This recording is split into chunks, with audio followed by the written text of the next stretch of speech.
श्री शिवाय नमस्तुभ्यम दोस्तों, स्वागत है आप सभी का आपके अपने चैनल भक्ति आपके द्वारे पर। मैं हूं आपकी दोस्त लता शर्मा। आज मैं आपको इस वीडियो में बताने वाली हूं महादेव की एक बहुत अच्छी कथा के बारे में, जो महादेव अपने भक्तों पर पूरी तरह से अपनी दृष्टि डालते हैं, अपनी कृपा करते हैं। गुरुजी से सुनकर ये कथा मैं आपको सुना रही हूँ। तो आइए फिर शुरू करते हैं। जिंदगी में सारी लड़ाई लड़ना, सब कुछ बोलना, पर अपने पति से ये मत कहना कि तुमसे विवाह करके मेरी जिंदगी बेकार हो गई, क्योंकि विवाह तुमने किया है पर भाग्य उसने लिखा है। भाग्य लिखने वाला वो है। और आपसे फिर निवेदन करूंगी, राम मंदिर जाओ, कृष्ण मंदिर जाओ, शिव मंदिर जाओ, भवानी के मंदिर जाओ, तुम्हारे 33 कोटि देवताओं के मंदिर जाओ, गणेश जी के मंदिर जाओ, और उस देवता के मंदिर जाना कोई तुम्हारा भाग्य नहीं बदल सकता। जो तुम्हारी किस्मत में लिखा है वो तुमको भोगना पड़ेगा। तो बदलेगा कौन, उसका भी प्रमाण हमारे शिव पुराण में है। एक पारो नाम की विधवा स्त्री थी। क्या नाम था? पारो। पारो नाम की एक विधवा स्त्री थी। उसका पति नहीं था। एक बेटा है, और विधवा स्त्री जो थी वो गर्भ से थी। उसकी संतान नहीं हुई थी और पति मर गया था। वो गर्भस्थ में ही छोड़ गया था। पति चला गया। पारो बड़ी दुखी थी। भगवान का भजन करती थी। बहुत घर में उसके कुछ भी नहीं था। जो भी व्यापारी था उसका पति, वो पति का सारा धन सब लोगों ने लूट लिया था। व्यक्ति जब तक जीवित होता है तब तक संसार उसका होता है। जैसे ही वो चला गया, उसका सारा धन भी उसके साथ चला गया। पारो की आंखों से अश्रु बहता, नैनों से जल बहता है और नैनों से बिंदु बहता है। और पारो की आंखों से जब आंसू बह रहा है, अश्रु निकल रहा है, जल बह रहा है। बेटे को जन्म दिया। उसने सोचा अपनी जिंदगी तो बेकार हो गई, पर बेटा जन्म लिया है तो इसका नाम अच्छा रख दूं, तो हो सकता है भाग्य आगे अच्छा हो। तो उसका नाम उसने भाग्य सिंह रख दिया। क्या नाम रखा? भाग्य से भाग्य सिंह रख दिया। भाग्य अच्छा रहेगा, इसका तो हो सकता है कुछ हो जाए। पर बेटे की भी किस्मत इतनी प्रबल नहीं थी। माँ जगह जगह बर्तन मांजकर काम करके बच्चे का पालन करती थी। बच्चा थोड़ा बड़ा हुआ और बच्चे ने बोला, माँ मेरे सारे मित्र सेठ हैं, मेरी ही किस्मत में मेरा भाग्य ऐसा क्यों है? मेरी ही किस्मत ऐसी क्यों है? क्यों है माँ, क्यों है ऐसी? माँ मेरी किस्मत में इतना दुख क्यों लिखा है? माँ भोजन तक हमको समय पर नहीं मिलता, हमारा भाग्य ऐसा क्यों है? माँ हमारी किस्मत ऐसी क्यों है?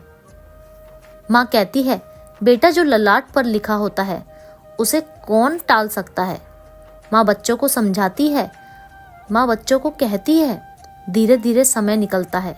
माँ एक बात बता, माँ तू कहती है ना कि सब भगवान ने लिखा है, भाग्य में तो भगवान का मिलेगा, मुझे बता दे। माँ बोलती है, ऐसी कोई जगह नहीं जहाँ भगवान नहीं। वन में मिलेगा? हाँ मिलेगा। माँ का कहना मानकर भाग्य सिंह वन में चला गया। और घने जंगल में भाग्य जब गया, भाग्य सिंह और घने जंगल में जब वो पहुंच गया, ढूंढते ढूंढते ढूंढते ढूंढते भगवान तो क्या, भगवान की कोई छाया तक उसे नहीं मिली। आंखों में जल भर गया, बेहोश होकर गिर गया।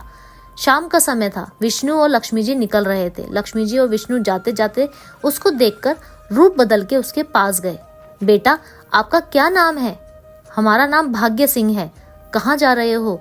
भगवान से मिलने। तुमको क्या काम है? तुम्हें भगवान से पूछना क्या है? मेरी किस्मत ऐसी क्यों बनाई है? मेरी किस्मत में गरीबी क्यों लिखी? मेरे भाग्य में इतना दुख क्यों लिखा? भगवान से मुझे पूछना है। मेरी किस्मत ऐसी क्यों बनाई? मेरी किस्मत में इतना दुख क्यों लिखा उन्होंने?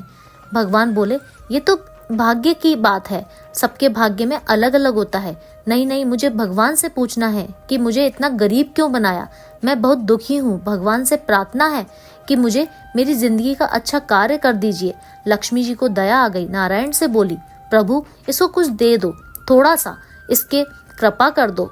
नारायण बोले, इसके भाग्य में कुछ नहीं है लक्ष्मी, इसके भाग्य में नहीं है, मैं इसे कैसे दे दूं?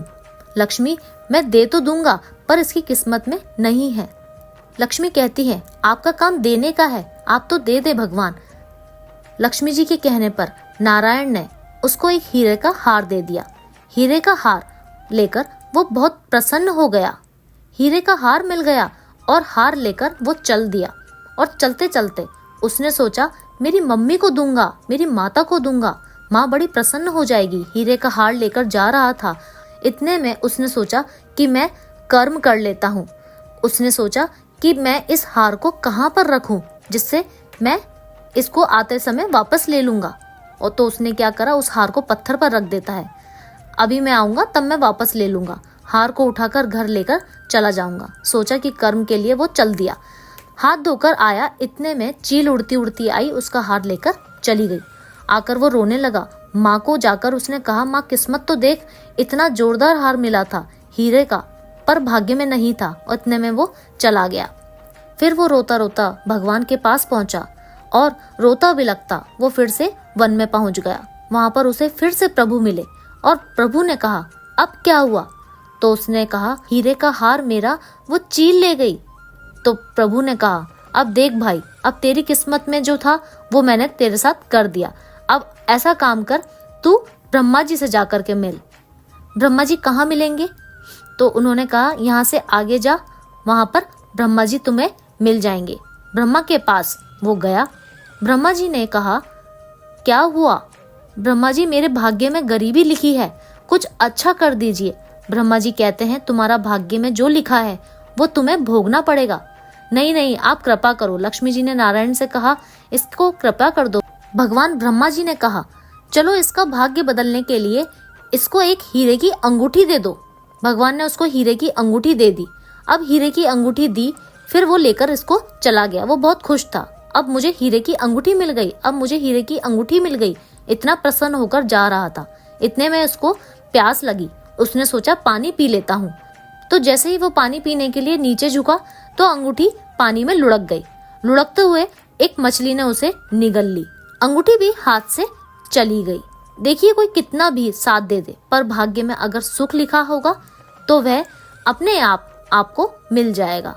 फिर आया वो अपनी माँ के पास। माँ से कहा, देख माँ, ऐसा हुआ, चल जाने दे। तू रोज रोज बहाना बनाकर चले जाता है, इधर उधर घूमता फिरता रहता है। शाम को आता है और बहाने बनाकर कोई भी स्टोरी सुनाता है, न जाने कहाँ कहाँ की कहानियां सुनाता रहता है। काम पे जा, कुछ काम कर तो भाग्य बदलेगा। नहीं माँ, मैं सत्य बोल रहा हूँ। फिर वो चला गया। नारायण ने कहा, एक काम कर, तू अब शंकर जी के पास जा। शिव जी के पास गए। भोलेनाथ जी ने उसको हीरे की पोटली दे दी। वो हीरे की पोटली लेकर अब की बार वो उसने सोचा कि मैं कहीं नहीं रुकूंगा, मैं सीधे ही मम्मी के पास जाऊंगा, माँ के पास जाऊंगा। घर में जब वो गया तो माँ नहीं थी। माँ को ढूंढने के लिए वो घर से निकलने वाला था। इतने में उसने सोचा कि मैं इसको एक लोटे के अंदर रख देता हूँ। इतने में उसके घर में चोर घुस गए। जब वो चोर अंदर चले गए तो वो उस लोटे को ही चुरा कर ले गए। फिर उसने आकर के देखा। फिर उस माँ ने कहा कि तू फिर से बहाना बना रहा है, तू फिर कहानी सुना रहा है। माँ, मैं सत्य कह रहा हूँ, मैं सत्य कह रहा हूँ। मेरे को भगवान शिव ने वो पोटली दी थी। आखिर में वो हार गया। फिर भगवान विष्णु और ब्रह्मा जी ने एक बात कही, तू शंकर के मंदिर की चौखट पर जा। वहां क्या करना पड़ेगा? तुझे कुछ नहीं करना, तू कुछ मत करना, केवल उसकी चौखट पर जाकर उसका दीदार करना, उसका दर्शन करना। उससे क्या होगा? भगवान विष्णु और ब्रह्मा जी कहते हैं, 33 कोटि देवी देवताओं को पास अगर जाएगा तो कुछ नहीं होने वाला, पर शंकर के दरवाजे पर भाग्य देवी रोज प्रतिदिन झाड़ू लगाती है। कौन झाड़ू लगाती है? भाग्य देवी। आपसे निवेदन है, बहुत सुंदर कथा है, इसे समझना कि विष्णु, ब्रह्मा, राम, कृष्ण आदि 33 कोटि देवताओं के पास तुम चले जाओ, कोई तुम्हारा भाग्य नहीं बदल सकता। हाँ, अगर भाग्य देवी का तुम स्मरण करो, किसी मंदिर में जाना तो ये भगवान से कहना, भगवान लक्ष्मी दो। भगवान से लक्ष्मी मत मांगना, भगवान से कहना मेरा भाग्य ऐसा कर दो, या भाग्य देवी की कृपा मुझ पर बरसा दो जिससे मेरा भाग्य बदल जाए, कुछ अच्छा हो जाए मेरी जिंदगी में। तू जाकर शंकर के मंदिर के बाहर खड़े हो। भाग्य देवी जो माँ है वो झाड़ू लगाती है। भाग्य देवी उनकी चौखट पर बैठी रहती है। तू जा, उससे क्या होगा? बस देवता तो तेरी जिंदगी बदलने के लिए कब से इंतजार कर रहे हैं, पर तेरा भाग्य नहीं बदल पा रहा। तेरा भाग्य बदलेगी तो वो भाग्य देवी ही बदलेगी। वो गया शिव मंदिर के दरवाजे पर। जाकर वो खड़ा हो जाता है। भीड़ होती है तो दरवाजे से दर्शन कर लेता है। बाबा से नयन मिलते हैं, रोज प्रतिदिन जाता है। एक दिन शंकर जी ने भाग्य देवी से कहा, इसका भाग्य बदल दो। देवी कहती है, भोलेनाथ, इसकी किस्मत में ब्रह्मा जी ने यही लिखा है, इसकी किस्मत में ठोकर खाना ही लिखा है। भाग्य देवी, तुम मेरे दरवाजे की झाड़ू लगाती हो, आज इसके भाग्य की झाड़ू लगा दो। भाग्य देवी ने कहा, भोलेनाथ, आप कह रहे हो? हाँ, मैं कह रहा हूँ, क्योंकि मेरे दरवाजे पर इतने दिन से रोज आ रहा है। मेरे दरवाजे से खाली चले जाए अच्छा नहीं लगता। भाग्य देवी ने भाग्य बदला। एक सोने का सिक्का झाड़ू लगाते लगाते दरवाजे पर पटक दिया। उस सोने के सिक्के को लेकर वो चला गया और सोने के सिक्के को लेकर जब वो गया, उसने माता को दिया। अब भाग्य कैसे बदलता है वो देखिए। सोने का सिक्का लेकर गया और तुरंत वो सोने का सिक्का घर में पहुंचा। रात से ठाठ हो गए, बेचकर भोजन की व्यवस्था करी। एक दिन माँ ने सोचा, कुछ ऐसा करूं कि मैं मछली का व्यापार करूं, और मछली खरीदने के लिए गई तो जो मछली मिली, परंतु घर लाते लाते वो मर गई। उसने काटा, उसमें से हीरे की अंगूठी मिल गई। अंगूठी तो मिली, लेकिन माँ ने उससे पूछा कि अंगूठी कहाँ से मिली है? देखो, भगवान ने बड़ी कृपा करी, हीरे की अंगूठी मिली है। बेटे ने कहा, ये मेरी ही अंगूठी है, मछली निगल गई थी।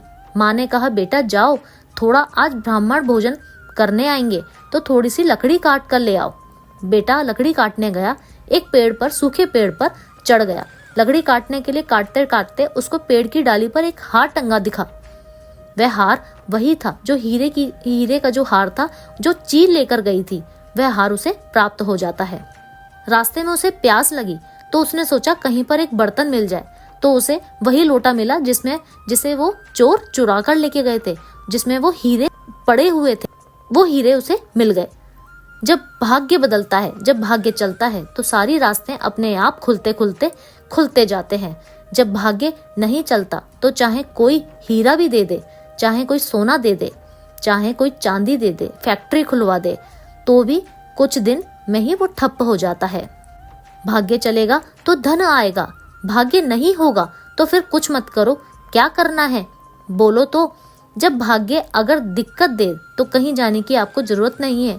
एक ही काम करना, शंकर के दरवाजे पर जाना और शंकर से अपने भाग्य के लिए भाग्य देवी की प्रार्थना करना। बोलो शिव शंकर प्रभु की जय, बोलो शिव शंकर प्रभु की जय। तो चलिए, आज के लिए बस इतना ही। और अगर आपको मेरी ये कथा अच्छी लगी हो, अगर आपके मन को थोड़ी भी अच्छी लगी हो, तो मेरे वीडियो को जरूर लाइक करिएगा और चैनल को जरूर सब्सक्राइब करिएगा। ओम नमः शिवाय, ओम नमः शिवाय।